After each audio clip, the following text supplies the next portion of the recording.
GST की ऊंची दरों ने आम आदमी की कमर तोड़ दी है। जरूरत इस बात की है कि खाद्य सामग्री, दवा, स्कूल की किताबें और जरूरत की चीजों पर टैक्स कम किया जाए। पेट्रोल डीजल पर टैक्स कम करने की कोई कोशिश नहीं हुई, जिसका सीधा असर हर नागरिक पर पड़ता है। आर्टिकल 41 कहता है कि सरकार को ये कोशिश करनी चाहिए कि वो अपनी इकोनॉमिक हालात और रिसोर्सेज के हिसाब से लोगों को रोजगार दे। इस बजट ने बेरोजगारी दूर करने की दिशा में कोई ठोस उपाय नहीं दिया है। नई नौकरियों की बात तो छोड़िए, जो पहले से थी वो भी खत्म होती जा रही हैं। स्किल डेवलपमेंट प्रोग्राम के नाम पर करोड़ों खर्च किए जा रहे हैं, मगर सवाल ये है कि ट्रेनिंग लेने के बाद कितने नौजवानों को असल में नौकरी मिल रही है। सरकार के पास इसका भी कोई आंकड़ा नहीं है। धन्यवाद सभापति महोदय। आज मैं यूनियन बजट 25-26 पर अपनी बात रखने के लिए खड़ी हूँ। भारत के संविधान के आर्टिकल 38 भारत को एक वेलफेयर स्टेट के तौर पर पेश करता है और सरकार की जिम्मेदारी है कि बजट और उससे जुड़ी वेलफेयर स्कीम्स के जरिए इन आर्टिकल्स को हकीकत में लाया जाए। इसलिए यूनियन बजट सिर्फ एक आंकड़ों की किताब नहीं, बल्कि सरकार की प्राथमिकता और वेलफेयर स्टेट के संविधान से जुड़ी वफादारी का आईना है। सरकार की जिम्मेदारी है कि इकोनॉमिक पॉलिसीज, जिनमें बजट भी शामिल है, ऐसी बनाए जाए जो गैर बराबरी को कम कर सके और सबसे ज्यादा गरीब वर्ग को सहारा दे। बजट वो लाइफलाइन है जिससे शिक्षा, स्वास्थ्य, पेयजल, social security, SC ST minority, गरीबों की भलाई के लिए स्कीमें चलाई जाती है। मगर ये बजट को देखकर महसूस होता है कि ये भविष्य के निर्माण से ज्यादा हेडलाइन बटोरने का एक दस्तावेज है। इससे सबसे ज्यादा प्रभावित होने वाली वही लोग पीछे छूट रहे हैं जिन्हें सरकार के सहारे की सबसे ज्यादा जरूरत थी। वो किसान जो बढ़ती लागत से परेशान हैं, वो नौजवान जो बेरोजगारी का सामना कर रहे हैं, और वो औरतें जो निजामती रुकावटों से जूझ रही हैं, और वो गरीब जो महंगाई के बोझ के तले दबे हुए हैं। This government is proudly marketing the income tax exemption of 12 lakhs. But the question is, how many Indians even earn that much to benefit from it? Only 2.2% of Indian population pays direct taxes, whereas no relief has been given in regards to indirect taxes, the burden of which falls on everyone, especially the poor and weaker section of the society. This clearly shows that this is not an inclusive budget. GST की ऊंची दरों ने आम आदमी की कमर तोड़ दी है। जरूरत इस बात की है कि खाद्य सामग्री, दवा, स्कूल की किताबें और जरूरत की चीजों पर टैक्स कम किया जाए। पेट्रोल डीजल पर टैक्स कम करने की कोई कोशिश नहीं हुई, जिसका सीधा असर हर नागरिक पर पड़ता है। आर्टिकल 41 कहता है कि सरकार को ये कोशिश करनी चाहिए कि वो अपनी इकोनॉमिक हालात और रिसोर्सेज के हिसाब से लोगों को रोजगार दे। इस बजट ने बेरोजगारी दूर करने की दिशा में कोई ठोस उपाय नहीं दिया है। नई नौकरियों की बात तो छोड़िए, जो पहले से थी वो भी खत्म होती जा रही हैं। स्किल डेवलपमेंट प्रोग्राम के नाम पर करोड़ों खर्च किए जा रहे हैं, मगर सवाल ये है कि ट्रेनिंग लेने के बाद कितने नौजवानों को असल में नौकरी मिल रही है। सरकार के पास इसका भी कोई आंकड़ा नहीं है। सरकारी विभागों में लाखों पद खाली हैं, मगर भर्ती का कोई प्लान नहीं है।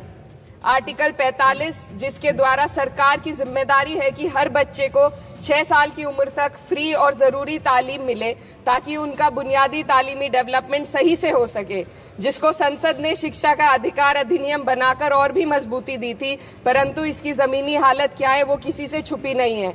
नगरीय क्षेत्रों में सरकारी स्कूलों में शिक्षक न होने की वजह से स्कूल बंद हो रहे हैं, तथा दूरस्थ ग्रामीण क्षेत्र के स्कूलों में टीचर ही नहीं पहुंच पा रहे हैं। सरकार कह रही है कि डिजिटल इंडिया और AI से तालीम का इंतजाम होगा, मगर जरा जमीन पर देखिए, उत्तर प्रदेश में सिर्फ 22% सरकारी स्कूलों में कंप्यूटर है।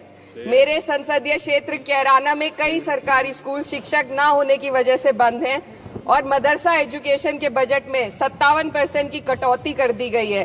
क्या यही सबका साथ सबका विकास है? इसी तर्ज पर अस्पताल हैं जहां पर डॉक्टर नहीं है। आर्टिकल 47 अच्छी सेहत और जिंदगी के स्टैंडर्ड को बेहतर बनाने की आवश्यकता पर जोर देता है। राज्य की जिम्मेदारी है कि लोगों की सेहत और उनके वेलबींग को बेहतर करने के लिए जरूरी कदम उठाए, लेकिन हकीकत यह है कि इस बजट का सिर्फ 2% ही आम जनता तक पहुंच पाता है। शामली जिले में 84 डॉक्टर की पोस्ट स्वीकृत है, मगर सिर्फ 29 डॉक्टर काम कर रहे हैं और गायनोकोलॉजिस्ट मात्र 1 है। दवाइयों की कीमतें बढ़ती जा रही हैं, मगर गरीबों के लिए कोई राहत नहीं है। सरकार ने महिलाओं के लिए बजट बढ़ाने का दावा किया, मगर 81% इसका बजट सिर्फ पोषण योजनाओं में डाला गया है। महिलाओं के रोजगार, उनके इकोनॉमिक इंडिपेंडेंस और सुरक्षा के लिए कोई ठोस योजना नहीं बनाई है। बेटी बचाओ बेटी पढ़ाओ का बजट घटा दिया गया, जिससे साफ है कि ये सिर्फ नारेबाजी थी और कुछ नहीं। किसानों की बदहाली हम सबके सामने है, लगातार चलती आ रही है। 2016 में कहा गया था कि 2022 तक किसानों की आमदनी दोगुनी होगी, मगर 2025 आ गया और एमएसपी पर कोई ठोस गारंटी आज भी दी नहीं गई है। गन्ना किसानों का बकाया अब तक नहीं मिल पा रहा है, और तो और उत्तर प्रदेश में अभी तक गन्ना मूल्य भी तय नहीं किया गया है। डीएपी, यूरिया और खाद की कमी से परेशान किसान आज भी सड़क पर प्रदर्शन कर रहे हैं। मजदूरों के लिए जो सबसे बड़ी योजना मनरेगा थी, सरकार कहती है कि मनरेगा ग्रामीण भारत की रीढ़ है, मगर बजट में कोई भी बढ़ोतरी नहीं मिलना बहुत शर्मसार है। औसतन 44 दिन का ही रोजगार मिल रहा है, जबकि स्कीम 100 दिन की गारंटी की होती है। भारतीय रेलवे देश के लोगों की जीवन रेखा है और इसी से यहाँ के लोगों की आर्थिक एवं सामाजिक जिंदगी चल रही है। देश के हर हिस्से को रेल कनेक्टिविटी से जोड़े जाना सरकार की कल्याणकारी नीति का हिस्सा है। मेरे संसदीय क्षेत्र कैराना के रेलवे से जुड़ी 2 मांगे लंबे समय से लंबित हैं। दिल्ली शामली सहारनपुर रेल लाइन का दोहरीकरण और पानीपत शामली मेरठ लाइन का सर्वे अति शीघ्र ही कराए जाने की बहुत पुरानी मांग को बजट में शामिल किया जाना चाहिए। देश भर में बिजली की दरें बेहद असमान है। उत्तर प्रदेश में ये दरें बहुत ज्यादा हैं। देश भर में एक समान बिजली दरें लागू करने का प्रावधान किया जाए। रिवैम्प योजना में हर घर तक बिजली पहुंचाने के लिए एलटी लाइन बनाने का प्रावधान भी जोड़ा जाए। कृषि उपकरणों व खाद डीएपी को जीएसटी से मुक्त किया जाए। किसानों की एमएसपी की मांग को पूरा करने के साथ साथ उत्तर प्रदेश के किसानों को गन्ना मूल्य निर्धारण पिछले वर्ष से बढ़ाकर किया जाना बेहद जरूरी है। जनपद शामली व मुजफ्फरनगर को एनसीआर में तो शामिल किया गया है, परंतु वहां पर कोई विकास नहीं हुआ तथा उसको कोई भी लाभ नहीं मिला है। वहां के लोग सिर्फ प्रदूषण के बाध्यकारी नियमों से परेशान हैं, इसलिए दोनों जनपदों को एनसीआर की सीमा से बाहर किया जाना चाहिए।